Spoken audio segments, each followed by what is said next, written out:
Hi friends, ये particular video उन students के लिए है जो मुझे कॉन्टिन्यूसली मैसेज करते हैं या मैं जो आपके ग्रुप्स में रीड करती हूँ कि मैम क्या हमें अब एसबीआई या फिर आईबीपीएस या अब जो भी कॉम्पिटिटिव एग्जाम है क्या हमें उसे क्विट कर देना चाहिए बिकॉज दे डोंट फाइंड कि वो उसको कभी भी क्लियर कर सकते हैं। फ्रेंड्स, आपको मैं एक चीज बताऊंगी कि ये जो थॉट है कि मैं इसको छोड़ दूं, आप में अकेले मतलब you are not the only person जिसको ये फील आई है। ऑलमोस्ट हर जो स्टूडेंट कॉम्पिटिटिव एग्जाम के लिए be it SBI PO, SBI clerical, IBPS PO, IBPS clerical, your any SSC exam, कोई भी एग्जाम में वो कॉम्पिटिटिव देते हैं, हर स्टूडेंट में ये फील आती है। सो स्टूडेंट्स, मैं आपको ये चीज बताऊंगी from my own personal experience, ठीक है, कि हर स्टूडेंट की जो सक्सेस है उसका एक ग्राफ होता है। मोस्ट ऑफ द स्टूडेंट, मैं कहती हूँ 95% of students goes through the same stages of this graph जो मैं आपको समझाती हूँ। एंड मैं आपको ये चीज क्यों समझा रही हूँ, because I don't want you to quit इस मोमेंट पे जब आप 100 में से अगर आपका 35 अगर आपने प्रिपरेशन करी है 6-7 महीना, उसके बाद इतना स्कोर कर रहे हो तो you are in the mid end अभी आप बस उसको अचीव करने वाले हो। So please do not quit at this moment, ठीक है, कीप ट्राइंग। फाइन, मैं आपको एक छोटा सा ग्राफ बना के दिखाती हूँ जिससे आपको शायद आपकी कंडीशन बेटर समझ में आएगी कि आप कहाँ पे हो। देखिए, जो स्टूडेंट होता है, वन इज अ फेज जब आपके दिमाग में ये आइडिया आता है कि मुझे अब एसबीआई पीओ का पेपर देना है या आईबीपीएस पीओ का पेपर देना है। उसके बाद से you start, this is the introduction phase, ठीक है। यहां आपके दिमाग में ये आइडिया आया कि मुझे ये करना है, चाहे किसी ने आपको सजेस्ट किया, चाहे आपके मन में आया, चाहे आपके पेरेंट्स ने आपको सजेस्ट किया। Then you put lot of hard work till this point, ठीक है। This is the introduction phase. आपने बहुत हार्ड वर्क किया, आपने बहुत हार्ड वर्क, इन्वेस्टमेंट, सब कुछ किया, ठीक है। फिर एक पॉइंट आता है which is almost the saturation point, जहां पे आपको लगता है कि बस अब मैंने बहुत एग्जाम ले लिए हैं, अब मैं और नहीं कर सकता या कर सकती, बहुत पढ़ लिया, मुझसे नहीं क्लियर हो रहा और ना ही होने वाला है। जब ये फील आ जाए, I am seriously telling you guys, शायद अगला 1 या 2 पेपर कोई और, and you will be know through with everything and you will be here. This is the success. आप देख रहे हैं आप कहाँ हैं। मोस्ट ऑफ द स्टूडेंट्स यहाँ इस फेज में आके अटक जाते हैं और यहाँ तक नहीं पहुंच पाते हैं। सो गाइज, हूसोएवर यहाँ पे अटके हुए हो, प्लीज डू नॉट क्विट। जब आपके मन में ये फील आ जाए कि मुझसे नहीं होगा और स्टूडेंट्स के इतने ज्यादा मार्क्स आ रहे हैं, मैं 40 ही कर रहा हूँ, आपने 40 के लिए भी तो मेहनत की है, पहले तो शायद 0 ही आ रहे होते।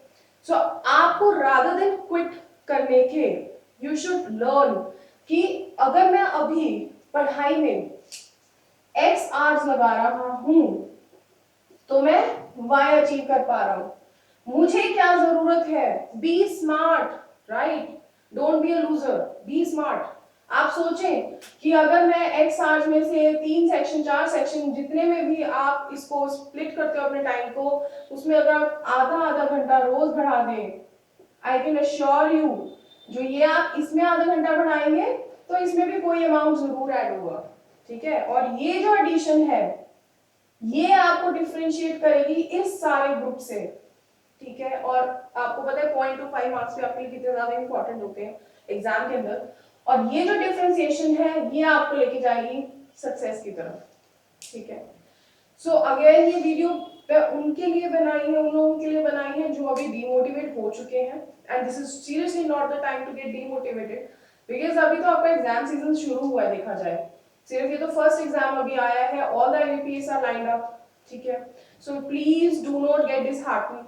एक एग्जाम गलत गया तो यू शुड नॉट कंक्लूड इतनी जल्दी कि भाई मुझे नहीं करना है।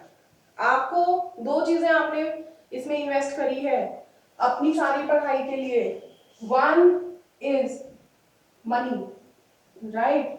आपने इन्वेस्ट करी है money which is very hard earn, चाहे वो आपकी है या आपके पेरेंट्स की है, so you need to give them this worth, fine. और उनकी जो एक्सपेक्टेशन थी जिसके कारण उन्होंने आप पे इन्वेस्ट किया है, सीरियसली नीड टू गेट उनको ये चीज वापस, you have to give this in return, fine. इसमें आपने मनी स्पेंड करा अपनी बुक्स के लिए, अपनी कोचिंग के लिए, अगर आपने ली है, कहीं ना कहीं किसी ना किसी रिसोर्स पे आपने पैसा जरूर खराब किया है। उसके अलावा एक बहुत ही प्राइसलेस चीज आपने खर्च करी है इस सब पे, दैट इज योर टाइम। अभी आप बहुत पास है पेपर को क्लियर करने के लिए, डू नॉट क्विट। आप ऑलरेडी बहुत टाइम अपना इन्वेस्ट कर चुके हैं।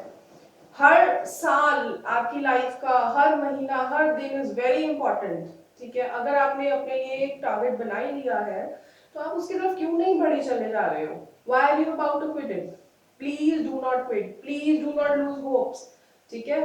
एंड स्टॉप थिंकिंग कि आप नहीं कर सकते हो, बिकॉज आप जितना नेगेटिव सोचोगे उतनी नेगेटिविटी आप अट्रैक्ट करोगे।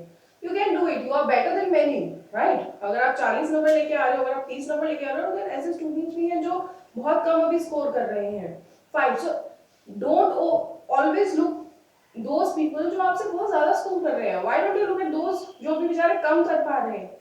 That is the only way you will get satisfied. नहीं तो आप हमेशा ही ऐसा फील करेंगे कि मैं नहीं कर सकता, ठीक है? और जो स्ट्रेंथ्स आपकी हैं वो आपकी इंडिविजुअल चीज है, वो किसी और के पास नहीं है। हो सकता है जिसने 50 या 60 स्कोर किया हो प्रीलिम्स में, ठीक है, उसकी सेक्शनल कट ऑफ ना क्लियर हो, may be he was very good in maths, English उसने ठीक से किया ही नहीं, but if you are good in all, fine. तो ये आपकी इंडिविजुअल स्ट्रेंथ है जो कोई आपसे नहीं ले सकता। सो rather than quitting again, I am saying put more hard work, because you are here, you can see only this much, you know, this much is a path जो आपका रह गया है towards the success। ये सारा ये मैंने किसी बुक में से नहीं बताया है, this is all my personal experience. मैं खुद इस टीचिंग में आई हूँ after taking a lot experience in competitive exams. तो मुझे, I am among you all, मेरे भी 35 मार्क्स आए थे, मेरे भी 50 मार्क्स आए थे, और मेरे 100 मार्क्स भी आए हैं। तो ठीक है, ये धीरे धीरे ही बढ़ा है, एक दिन में तो किसी ने भी कुछ नहीं सीखा है, ठीक है ना? बट अगर आप लूज कर देंगे होप्स, जब आपने एक कोई भी एग्जाम क्लियर कर लिया, I can give you on this thing on stamp paper कि आपके सारे पेपर्स थ्रू हो आप, ठीक है? Once you get that confidence कि आई कैन डू इट, चाहे आपने आरआरबी क्लियर किया है, you will clear all the exams. And one thing more dear, वो ये है कि ठीक है, if you are targeting towards PO, right, तो डोंट फील, नो, कुछ लोग होते हैं feel belittle, they feel ashamed कि हम पीओ को टारगेट करेंगे, we should not give clerical exam, but be practical in your life.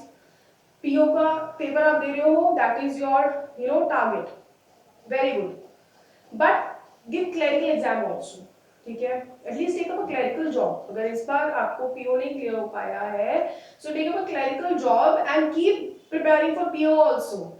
आप सोचिए कि अगर इस साल इन केस जिन स्टूडेंट्स का नहीं होता है, they are able to take a clerical job, तो उनको एक साल का एक्सपीरियंस हो जाता है अगले साल के पीओ के लिए, which will help you in the interview also, ठीक है? समझ रहे हैं ये बात? आई होप जो लोग डिमोटिवेट हो चुके थे, ये चीज सुन के उनको थोड़ी मोटिवेशन हुई होगी। बाकी मैं आप सबको मोटिवेट करती रहूंगी time to time, so keep in touch with us through our channel. Thank you.